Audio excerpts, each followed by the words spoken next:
Hey, Hey. so this is Eating a Grip, and today we have Thierry. I'm gonna try Thierry Laurion, Yes. uh, dancer, actor, model, and restaurateur. Um, he was born. You were born in the States, right? Half Montréal, Haitian, Quebec, half French Quebec. Canadian. Born in Montreal, Quebec. Ah, and did you spend part of your life in the States, though? Yeah. Yeah. Yes, I did. And how long have you been in Paris? Oh, wow. 22 years now. 22 years. Yes. Awesome. So tell us something about your experience as a multiracial, gender non-conforming, queer, very tall person, I used to be tall. Now I'm just I'm just a medium person now. But You're yes. tall for France, What how do all those intersections affect you, and how is it shifting? And All right. So born and raised in Montreal, Quebec. Mom raised me. My dad was in the States, Marines. Mom was very complicated, very intelligent, and very loving. Thank God. And I did not know that I was a métis, or so what we call different culture, until the age of 13. I thought I was just like the other ones. wow. Mom loved multicultural. Mom loved different kinds, different people, different views, and it wasn't an issue. The color was not an issue.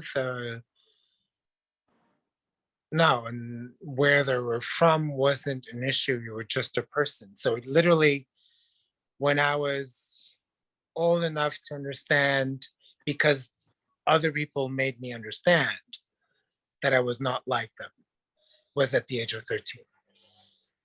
What happened? I went to the States. And what happened specifically? My dad, I mean, of course, was always, I mean, he is Black, so he was always Black. My grandmother, my mom's father, was Black and nanny, and I loved her dearly, taught me so much. But it was because I went to the States to study.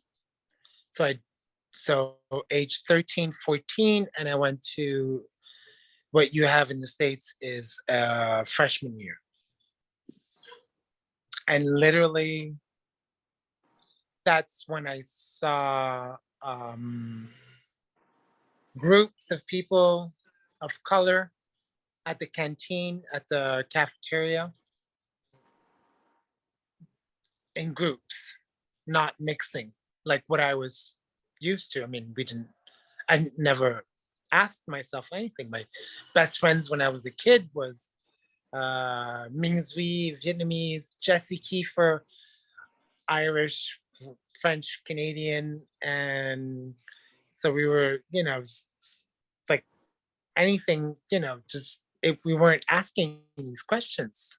But when I arrived in the States and went to the cafeteria, I saw all the Black people in one corner, all the Asians in one corner, and all the white, many whites, taking the whole space.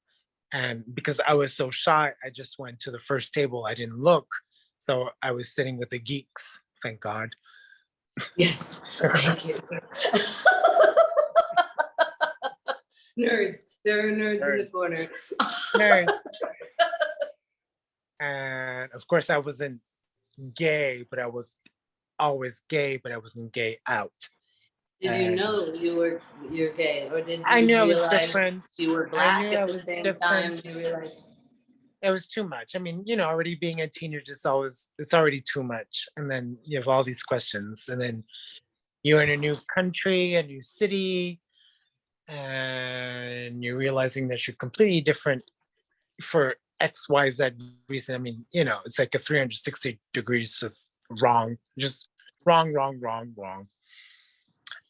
But and then I realized I still remember me. I mean, thinking that they're wrong, I'm right. Why are they putting people's in boxes? It's just, I don't understand it. I still remember to this day, they're wrong.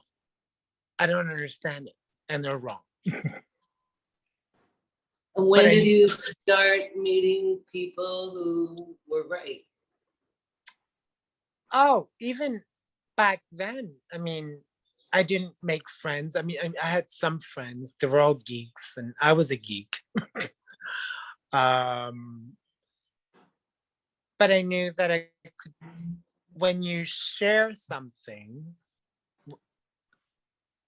when you're open to something, even if you're completely off and you want to hide things, and if you start sharing, doors open. And then again, I managed with the geeks not to have that conversation about colors. And that cute little boy, God, I forget his name, but Italian American from New Jersey, and wearing baseball caps, but a geek, and we were just good friends, just good friends. And there was no, I mean, how is that possible these days now? I mean, we never talked about, oh, you're black and you're Italian or whatever. I mean, but that's what we were. Is that generally a conversation you prefer not to have? Well, especially no, in that situation, no, because there's nothing to be. I mean, I didn't know exactly what it was. Right. What it was to be black. I mean, I understand it more now because I had to fight. Doors have been closed. I mean, people have, but I didn't see that when I was a kid. I really didn't see it. I mean, it was a different era. It was a different time. Did you get the talk that young black men get now from their parents about keep your hands visible and how? Oh yeah. No, I see it now. I mean, after a year in New Jersey, yeah, I completely understand it. And my dad, what he had to go through, the reason why he went to the Marines, it was the only way for him to get a proper living. And it was also his thing. I mean, he wanted to go there, but also my grandmother was divorced and had 3 kids on her own. And it was always something that it wasn't, I understand what we have to go through, but sometimes we get lost in just how hard, and of course it is hard, but then there's always another way out. And also, I saw my grandmother with her group of friends. It wasn't about talking and down talking. I mean, it was another time. It was another time. White people were white people and black people were black people, of course. But they didn't have that talk. It wasn't a constant monologue.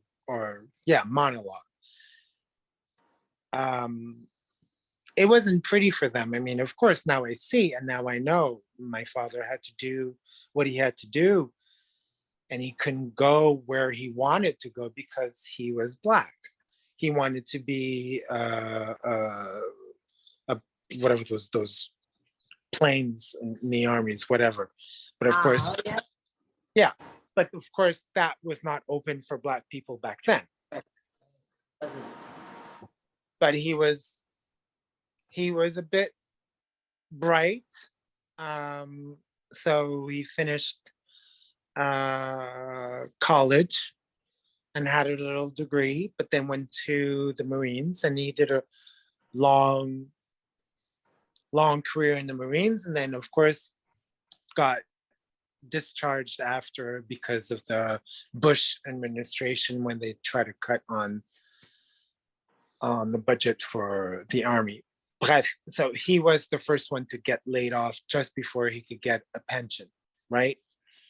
Then again, you're like, really? Really? You know, you could have stayed 2 years and you could have gotten your pension. But no, but he still believes. And then he still believes in the American dream. I would be more, of course, I would scream. I want to scream. I want to, but it's not just that. I think, and then also I'm Métis, so it's easier for me. Oh, okay. I'm mixed race, so it's easier for me. And then that's the thing we say with Eleanor. We had this, we had to work on a play in a class with Nicolas. And there's that awful line. And it says, this woman says, yeah, you know, I've been fucking with this guy, you know, he's Black, you know, he's a Negro. No, he's a Negro. But he's not the other kind of Negroes, you know, he's not the basic Negro, you know, he has these fine traits. He looks intelligent.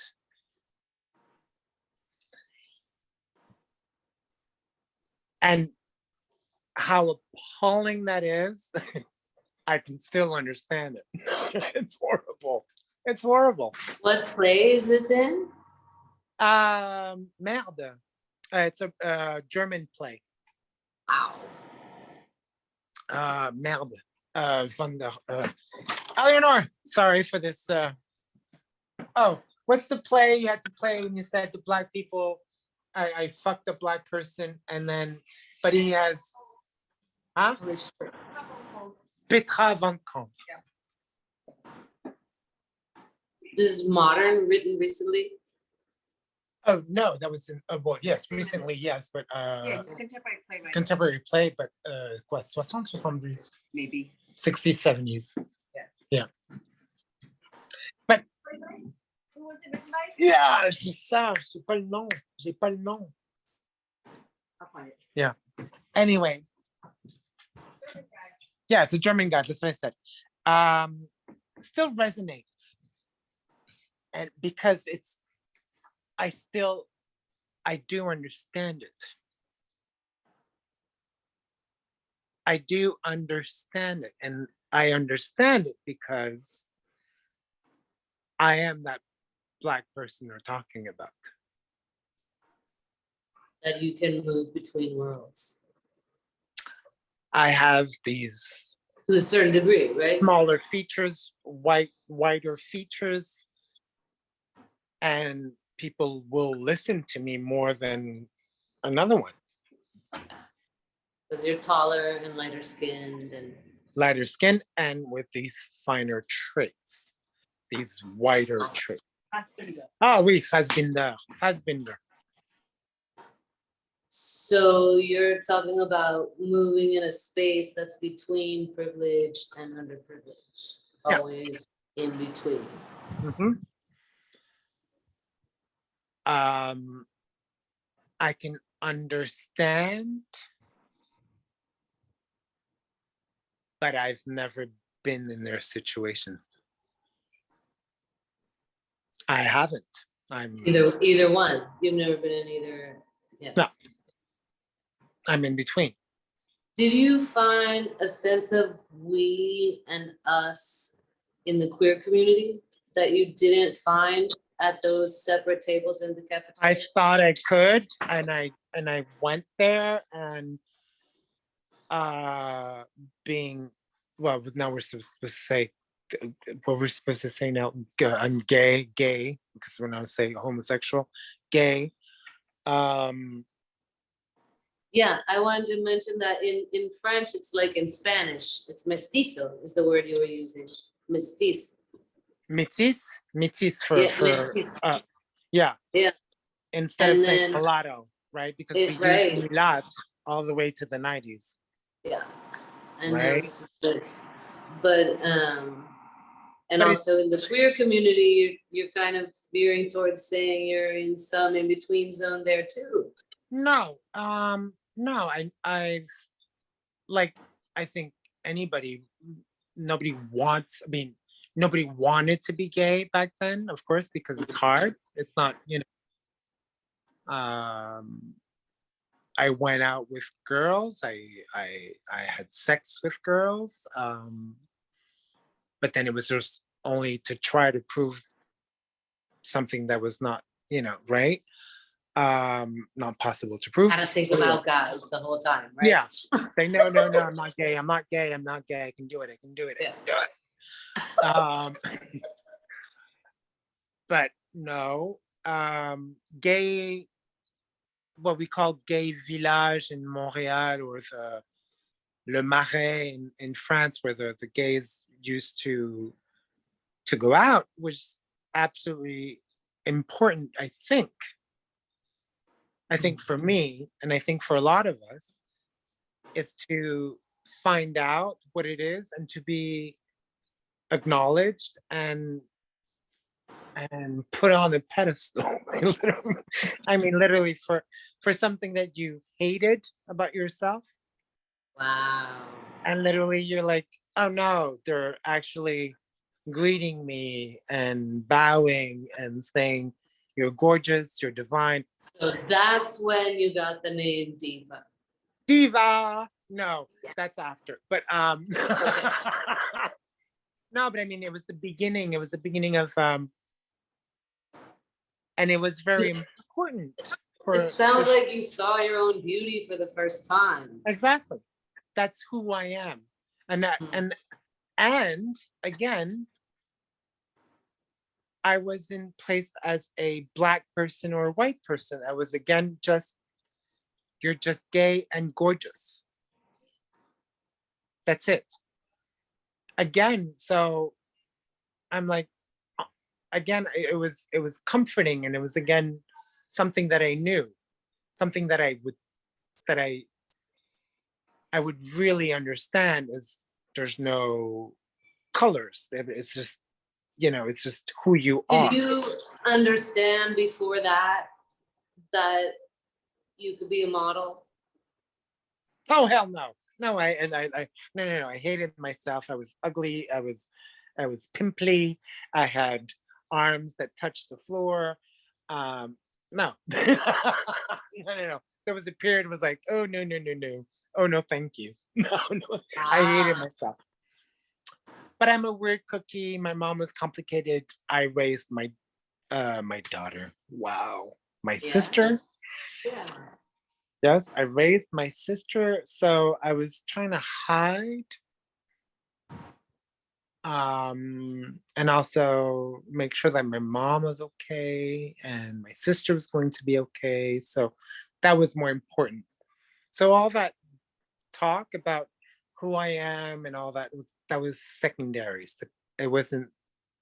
You didn't even get that was a queer thing until ages after. No. I mean, yeah, who cares? And just, let's have food on the table, and let's get my sister from daycare to home, and let's cook. My child. Yeah, I mean, there's more important things, right? And that, I mean, it Do is. you find important that you stuff. can still get in that in between children and adults, in that big you were neither an adult nor a child in that period, right? Yeah, but I was way too old in my way of being, but I was still a child, completely lost, completely lost. And I think I still am somehow. I'm still confused sometimes. I mean, I read, yeah. But that's, further conversations. But again, There's another intersection. I mean, that's how I see you. It's like you're a child and an old man at the Yeah. same time. God, I thought I was hiding it well. Shit. The spontaneity of a child and the wit of an old man, you know? Yeah. Yeah. And then I left home at the age of 17. To really recreate myself or just create myself or just be with myself. And yeah, and then, but homosexuality was always something that was not, it was un jardin secret, a secret garden. Yeah, a secret garden. It didn't have to do with me. It didn't have to do with what I wanted to represent myself. I didn't want that to be the first thing. It was within me. It doesn't have to be the entirety of me.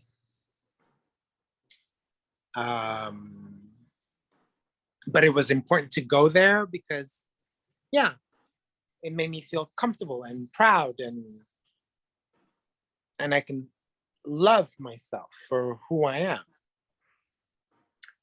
But then at one point you need to back off, because it becomes a ghetto, right? And you're like, yeah, okay, been there, done that. It's secluded. It's Well, as an actor, drag is just one role, right? exactly. But I mean, it's a whole society. I mean, it's a ghetto. Like you keep on seeing the same people, and some people are getting out, but some people are stuck there, and they're not, because for them that's the only reason why they're there. Well, you But were in a long production of La Cage aux Folles. La in Cage aux Paris, Folles. right? How long? That was like years long, huh? Oh yeah, I did 3 years and then a year. So yeah, in total 4 years. Yeah. And did you see that among the actors there? Did some of them like not make it out of La Cage aux Folles? No, La Cage aux Folles was it's a weird text. It was written in the 60s, with all of its quirk, with all of its homophobia. Oh, Yeah, that's what it is. I mean, so it's outdated already. it's completely outdated. Yeah. But it was an important piece for that moment because they put it out there, right? Yeah. I mean, it's like writing a piece about, Black emancipation in the 60s and now a Black play in the 2022. You'd be like, yeah, I'm not gonna, So didn't age well. It's a complicated,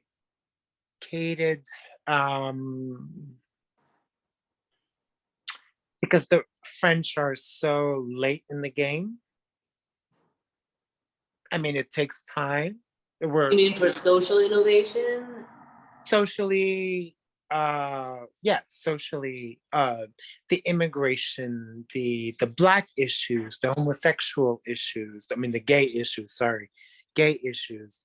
It's so, I mean, literally, I mean, if they can be used so frequently in the States, yel is the French version of they.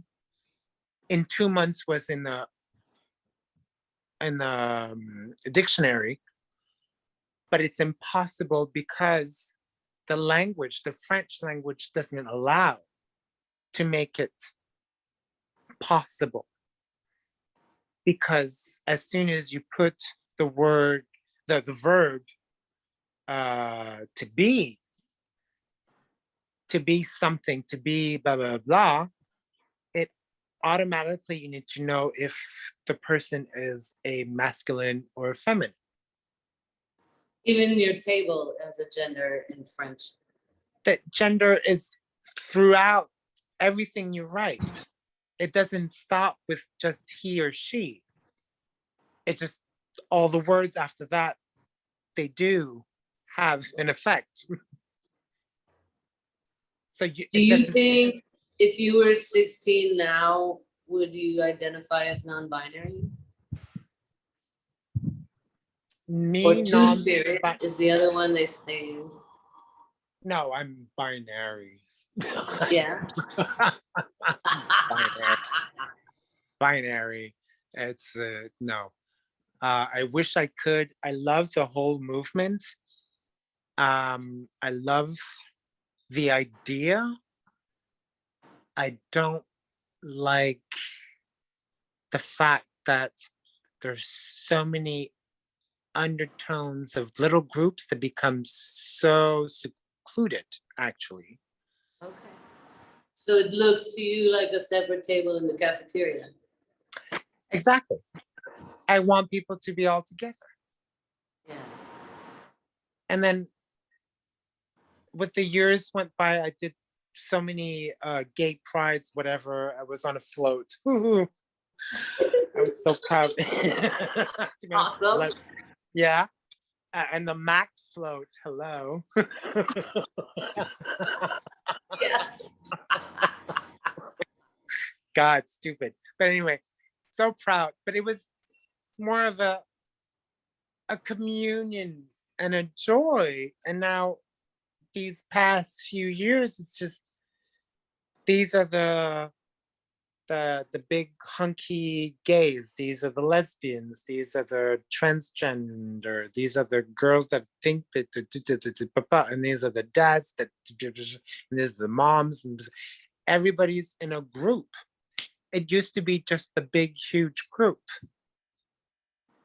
and the floats would come in just to give pizzazz, but everybody was on the street. Not now, it's a group by group by group by group, and I'm like, no, you've lost the idea again.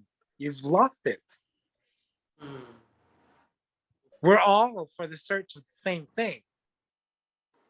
Integration, I don't need to talk about it. This should be it.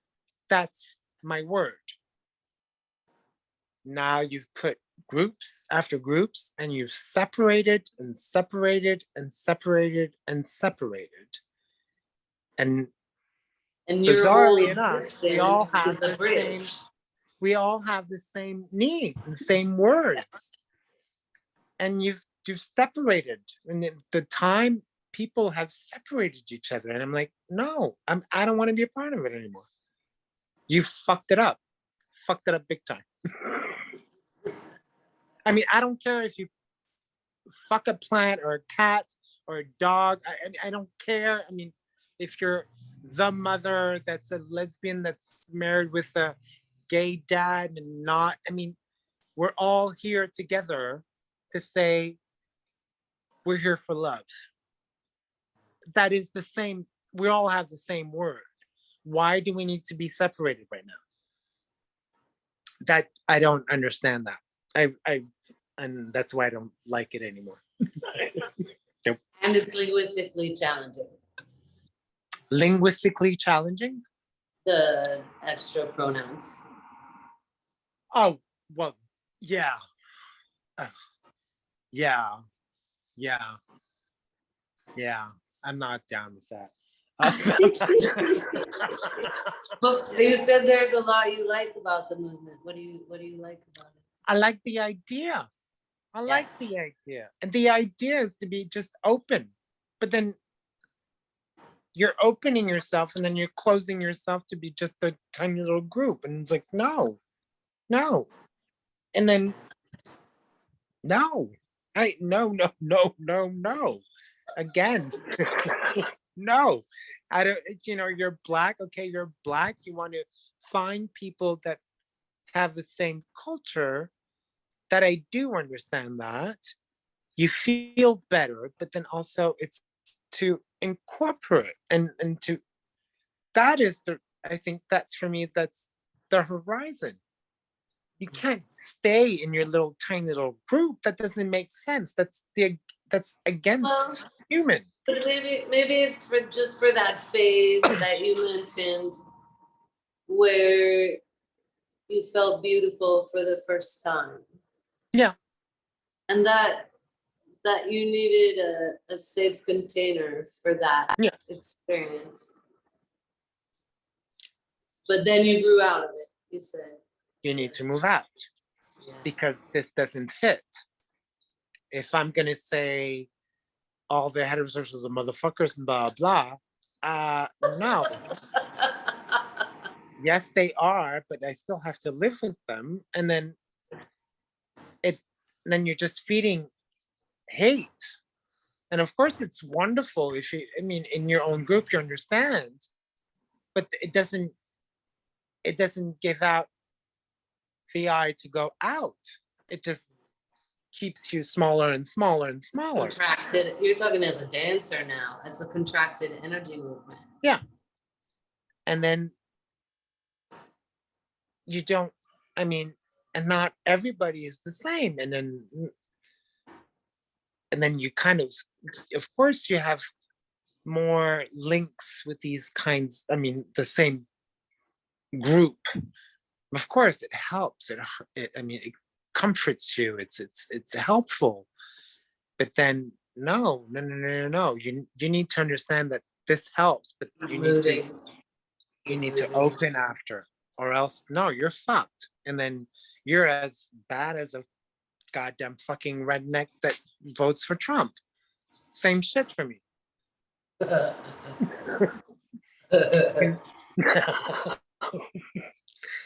I mean, that's what it is. If you stay small and you go smaller, any group, do not do that. Do not. Because you'll cut yourself from the world. There's so much. And I mean, there's that one example. I mean, a kid in Montreal. So my brothers are very, very smaller, younger. But so cute. So he's a Vietnamese guy, lived in Quebec. So he speaks Québécois français. Whoa, like the Québécois français. Ugly as shit. We love it. It's funny. And then, because he was a part of the Haitian community as well, he speaks Haitian. Like there's no Haitian to talk to him. I was like, stop it. Like, stop it. A Vietnamese face speaking Haitian like there's no tomorrow. I was like, I love you. I love you. There's a big Vietnamese community in New Orleans too. Yeah. That speaks some kind of Creole, right? Creole, yeah. But I was like, Vietnamese, fat, Québécois, French Canadian, speaks Haitian. You're like, so how does France compare? Because I mean, where you were in Canada, it sounds like it's almost like they're trying to have it be a non-issue. In the States, it's very much, it was experienced very much divided. Everything changed. That was back in my days. Everything changed, unfortunately. Everybody's it's horrible. Canada is closing their doors to immigrants more and more. People are being stigmatized more and more. What about France? France? France is a weird country because there's always been a problem since, I mean, we were talking about that with Eleanor. And then I was asking myself, how come that all the occidental white countries, sorry for my English, It's No, late. it's good. We're at a certain point where all the countries are going extreme right in politics. There's a big like no with immigration. Everybody's afraid. Everybody's saying that all the immigrants are terrorists or killers, and we're afraid that people are being killed and we need to do that. It's the same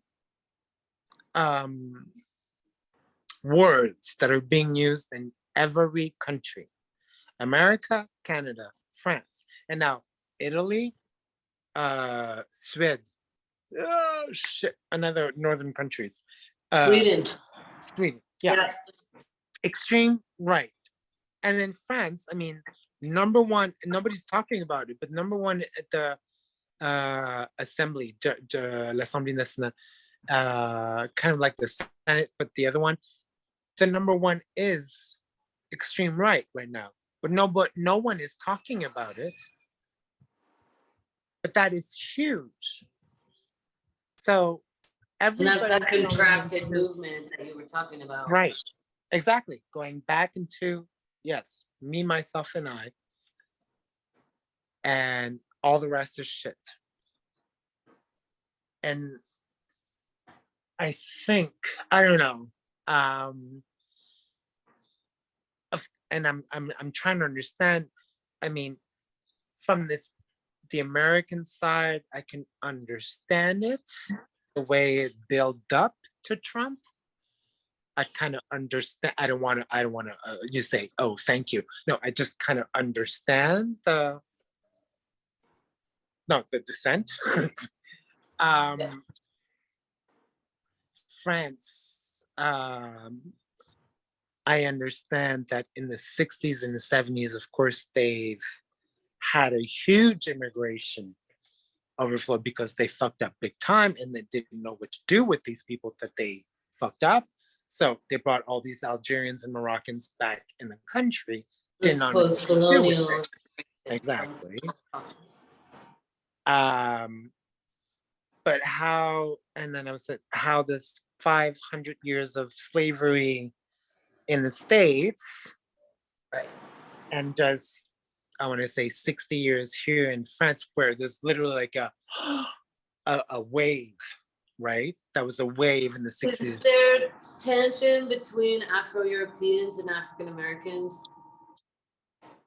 Sorry? Is there tension between Afro-Europeans and African Americans in Europe that you've seen? No. They'll say you're cool if you're African American. I mean, we're the cool ones. I mean, because they know, we fought. Right. So there's respect for the suffering. Yeah. And hence the rap, the music that they try to do here. If you're French, I mean, the rap is all, I mean, literally calculated. I mean, it's literally an exact pastiche. They just copy it. They just copied it? It's a mimeograph. Copy it. Yes, thank you. Yeah. Do you ever get mistaken for North African, or do people know you're Afro-American? To me? Yeah. Oh no. I'm Moroccan. I'm Algerian. Right. I'm Brazilian. Oh. Yeah. So they come up and start speaking those languages to you, or? No, everybody. I mean, but where are you from? D'où venez-vous? And then of course you're Moroccan, you're Algerian, or you're Brazilian, or of course I'm from the Antilles, of course, the Martinique and Guadeloupe. And then I say, no, you're so far away, but yes. I mean, Actually, the closest one was Morocco, but then, okay. Who's counting the miles? Yeah. No, nobody can. I mean, because they don't hear my French Canadian accent. Right. So I speak French, right? And then, so yeah, and then they go, oh, wow, of course, yes, but no, you're not Quebecois. That's not, no.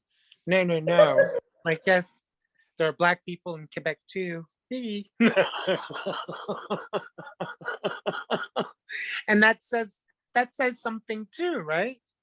How can there not be Black people in another white country?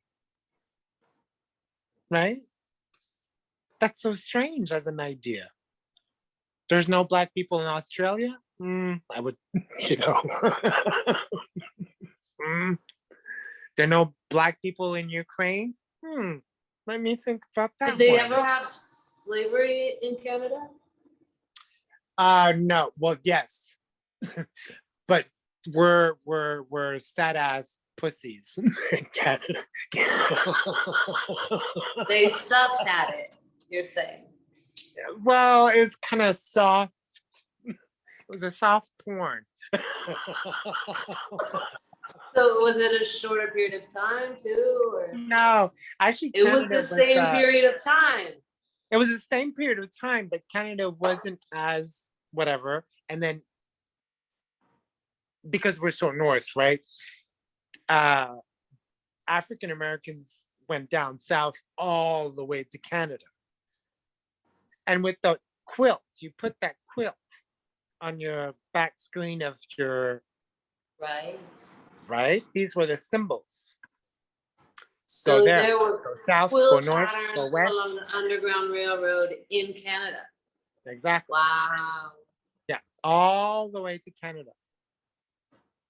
So that must mean that that slavery was outlawed first in Canada. You see. No, it was just easier to get away. Easier, and then Canada is, you see, and there's no law for abortion in Canada. Okay. Nobody touches that. Nobody wants to. So there's just loopholes all over the place in Canada. It's yeah, we're so peaceful. You know, do what you want, but don't make a riot. So what do you think can promote that expansive movement for everyone going forward? When our instinct is to be like, oh no, COVID, oh no, economic crash, oh no, I don't know what gender my kid is. You must have to like kind of force yourself sometimes to make that expansive movement that you're talking about. No, but I mean, it's a. I mean, going back to get a grip. I'm sorry, it's more than getting a grip, because I listen to political whatever bullshit they talk at the Senate and the Assembly, whatever. And all the images they talk about. How does one can say, oh yeah, I'll be better than this? If every day we tell you you're in danger because Blacks, African, North Africans are invading our country, and also the reason why there's so many people that are being hurt and killed and raped, and how does one person, I mean, you want to talk about not being you think you're not racist, but you are. How does one get over all of that when every day you're being fed something? It's not, even if you say no, it's all bullshit. It's too much. It's too much. But every day you're being fed that. It's some of it's gonna get in. Yeah, it's gonna get in. How does one? I mean, you need to be. I mean, either you are a black or else, if you're white from a white family, you hear that. And my best friend is Moroccan, and my best friend is African or whatever. Every day, as a white person, you hear that. It seems to me that, I mean, just be aware that's, and to think, I'm already good if you're thinking. I'm already happy if you're thinking. Don't you think that, right? Because I wanted to do a video at my work, just a quick video with all the people that work at my restaurant, saying, because they keep on saying, you know, all the Africans, all the the Americans, the immigrants, they don't have work, they don't have work, they don't have work, they don't work, they don't work. And I wanted to do a video, a quick video, looking, even in my restaurant, which, you know, it's a huge restaurant. And these people, they will work a 10-hour shift, and they will go back to their home. It takes them 2 hours and a half to go back to their home. So 10, 12 hours plus 5 hours back and forth. Really? Don't work, don't want to assimilate. We speak together, we laugh together. I mean, It sounds like Mexicans even in for me, California. it's too much what I hear. It's too much. It's just beyond. Yes, and you almost kind of want to believe it, because I was in that situation too, where I am working in the best area in France, the most, in Paris, the ooh la la, Champs-Élysées, Georges V. It's the worst case scenario. I don't have a cab. I don't have an Uber. They won't come. Too much shit. Too much trauma, because all these kids are coming back here to celebrate if there's a soccer game, if there's a whatever game, and they will tear the shit down. It's the worst place to be right now. And I do want to say, yeah, all these motherfucking blacks, all these motherfucking Arabs, fuck you. I fuck you. I'm working hard. I'm tired, bitch. I've been working for 10 hours. I can't even go back home, bitch. I have to walk 40 minutes to go back home on foot because of y'all. Bitch, please. Of course, that's the first response when you're tired. And what's your second response? That's the first, and it's normal. But then you say, no, that's not the only reason. But it takes time. I mean, it's, you know, I got scared where I worked. I really got scared. I've had 7 times the gas, the gas they put in the, yeah, right. And then just because I worked there, because of those assholes. And then So you work there, you walk out in the middle of a demonstration and the cops are like, get him too, he's brown.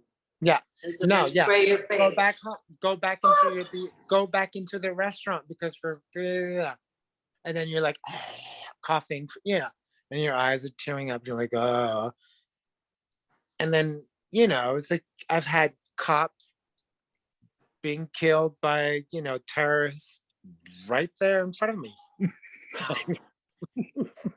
And I've seen, it was a hot summer, and there was oh god damn it, and I cried so much for that, because that I knew it was fucked up.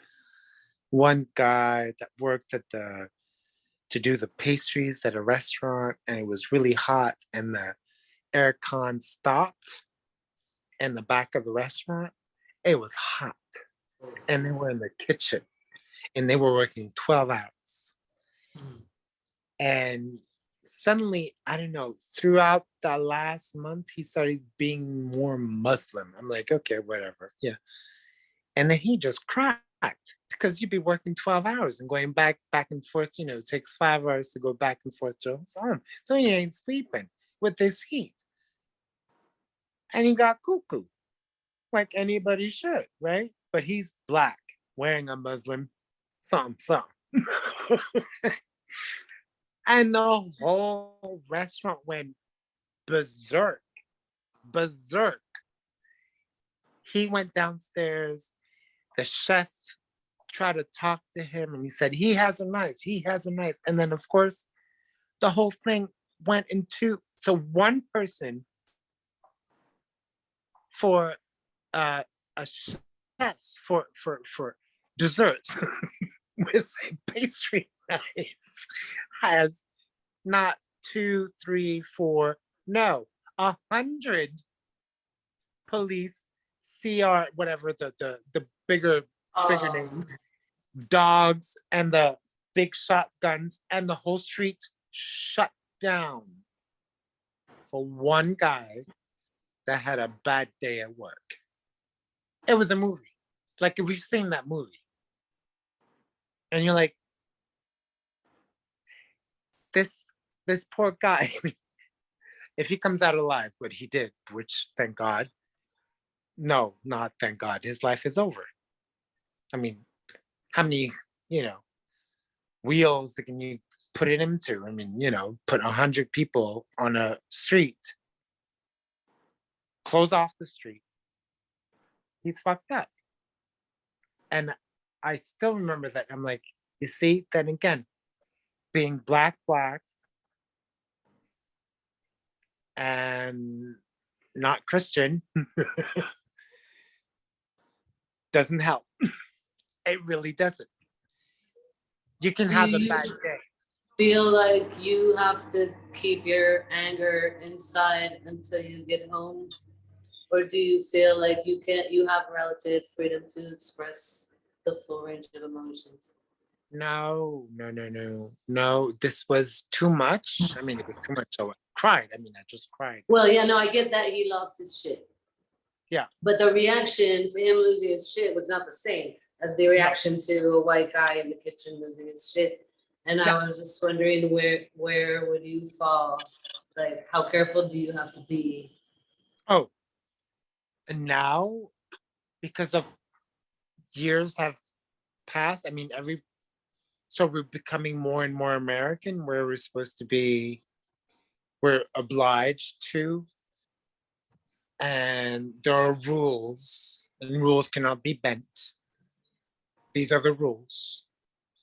And that, there's sometimes, this was weird. And again, this person has been working for how many years? You kind of manage, right? And now it's just rules. And I think that, again. So the contraction that you observed this guy having directly preceded his breakdown. Yeah. Whereas the expensive movement might have tempered it. No, and now because of also, not TikTok, what's the word?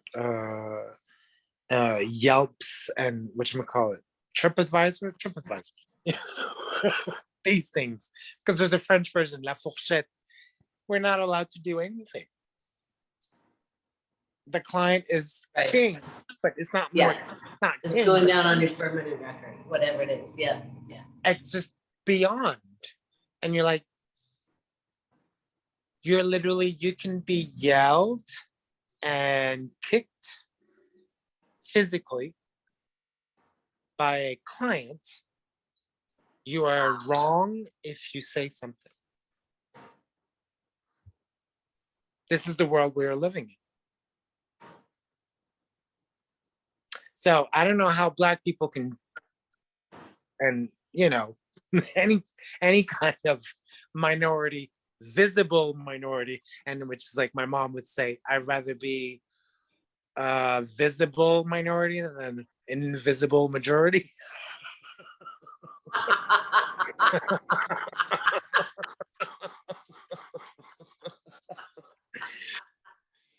But we're gone that far where common sense is not a part of the equation anymore.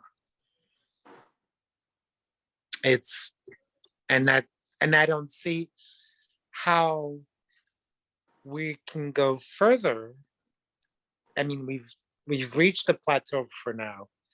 Okay. And now we're stuck, literally stuck, and it's not going to be pretty.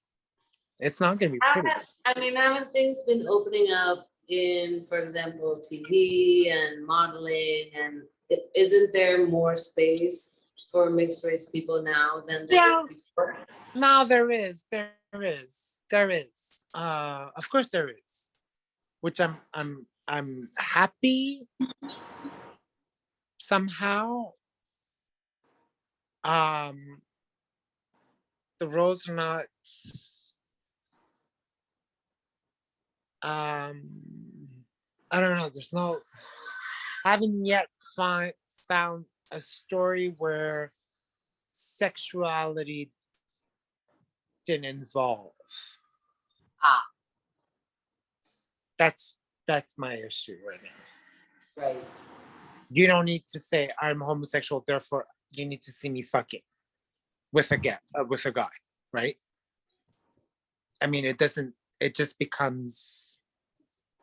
So it's opened up for mixed race people, but not for queer mixed race. No, but also mixed race. I mean, whatever. I mean, there's always.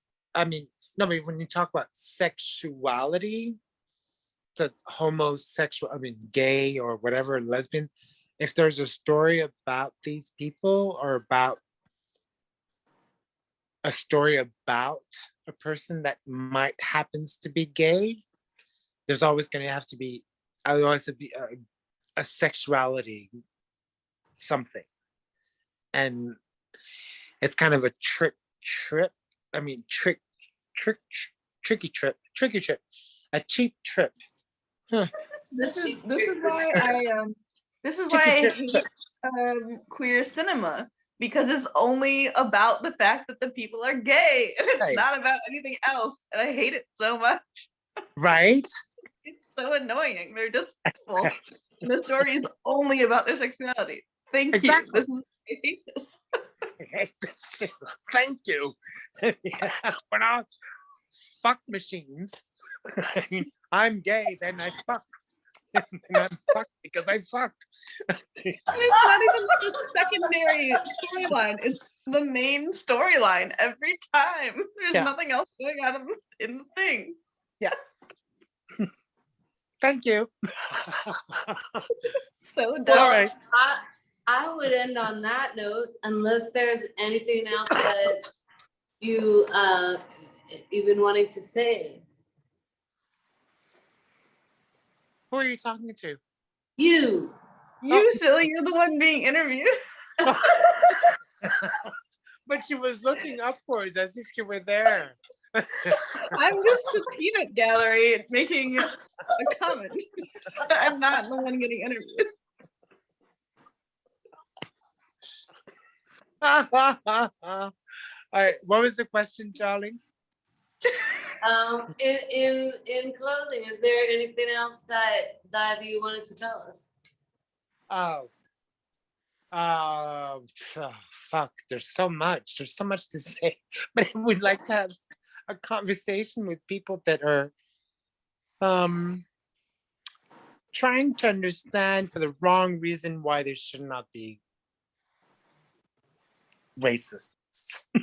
What? Yeah. For the wrong reason? Yeah, the wrong reasons.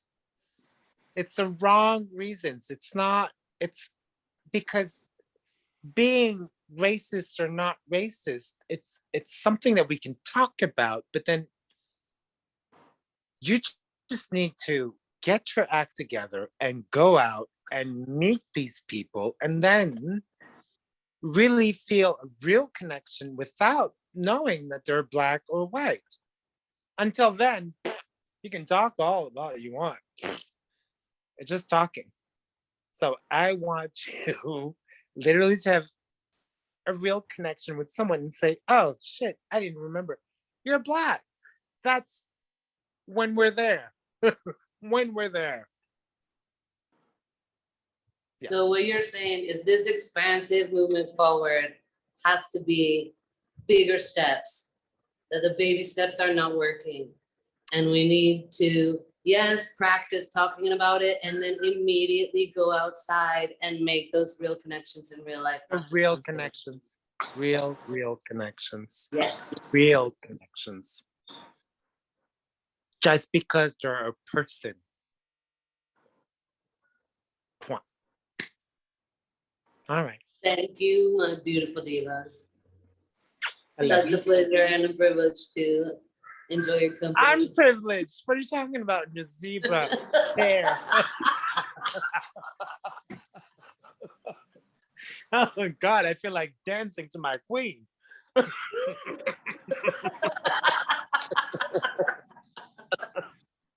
All right. All right. See you soon. I love you. Miss you. Love you. Miss you too. See you soon. Easy. Oh, let me stop the recording. I did not do that. Hold on. How do I end the recording?